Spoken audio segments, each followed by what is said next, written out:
what I'll do is up here, you've got your full sort of workflow for post-production to create a film, basically, which is super handy. Premiere Pro lays it out really nicely for you, even if you've not really used the software before. It structures it in a way that's easy to understand. So basically, I'll just quickly talk to you about these. So obviously the color tab is basically everything. As you can see right now, I'm a bit sort of washed out, a bit flat. So what I'll do is I'm actually going to import a LUT. Now a LUT is basically a color profile from the camera, which basically, when you're shooting something, it allows the directors, producers, or the clients to actually see what it could look like in a grade, and when you're actually doing your color corrections. So it's a handy thing to have. And what it does as well, which is quite nice, is it gives you a base to work from. So I'm just quickly going to go grab my LUT. So just bear with me a moment. So here's my LUT here, the Blackmagic Film to Extended Video V4. I'm going to hit open, and there we go. It's added some color to the scene. So not a lot, vast amounts of color, but enough to help us, enough to give us an idea. Just do it to all these clips as well. So just add this in. And most of the time, if you're not given a LUT from the camera, most of the cameras that directors and film crews shoot on will have an inbuilt LUT. And like I say, it will depend whatever production you're working on, whether they give it to you or not. But it is always useful to have because it gives you an idea of sort of a base and sort of a look they were going for. So what I'm going to do here is I'm just going to talk to you about what's happening in the various windows here. So over here on the left, this is called a histogram. So basically what it does, this one is the histogram. This one actually, I'm just going to turn those back off, so this one is a waveform. So basically what this is doing is it measures the color within this frame. So as you can see, we've got some red here, some greens and orange and blue and so on and so forth.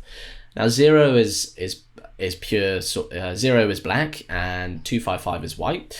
And basically, as at the moment, you can see the scene is quite dark. So what we want to do is we want to try and brighten it up a little bit. And you're going to be careful because you never want to go over these two numbers. You never want it to be too dark, you never want it to be too light, because what happens then is the video will fail broadcast specs if you're delivering that, delivering to a broadcaster for something to go onto the TV, or for social, it'll actually make your video look a lot worse. So using the scopes is something I can't stress enough because it does really help you out when you are color correcting. So what I'm going to do now is I'm just going to lighten the scene up a little bit, up the exposure, not too much. I'm going to add a little bit of contrast in as well, just to sort of separate those colors a bit nicely as well. Always reflecting back to what's going on here on my waveforms. I'm going to crush the blacks a little bit, so not too much. There we go.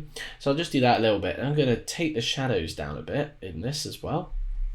So we'll just have a look, scan through another part, see how that's looking. Yeah, that's looking quite nice. And then I'm going to up the highlights a little bit. Cool. And then what I'll also do is I will go through and up the exposure another little touch there. Okay, cool. So that's looking a lot better than this at the moment, right? And that's just some really quick basic color corrections. Now, if I've done color correcting on this clip, but I want it to be replicated on this clip and this clip, what I'll do is I'll go to my effect controls, right?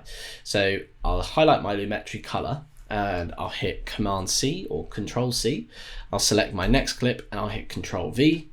And then my next clip after that, I'll hit Control V again.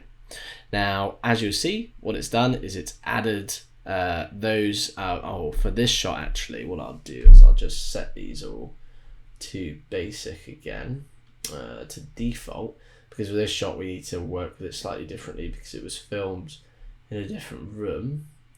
So yeah, pretty happy, just doing some minor adjustments here. Great, yeah, that's fine.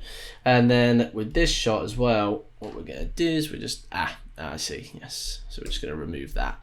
Okay, cool, so there you go. So every single shot now has a certain look and feel, which I think looks a bit better to what we actually want, which is closer to what we actually want.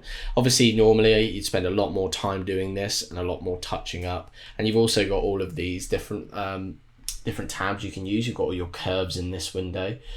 You've got your color wheels and your color match. To sort of, you've got your HFC SL Secondary as well, which is a really useful tool, and you can also add vignettes and so on. But for the purpose of this video, I'm not going to go through that today.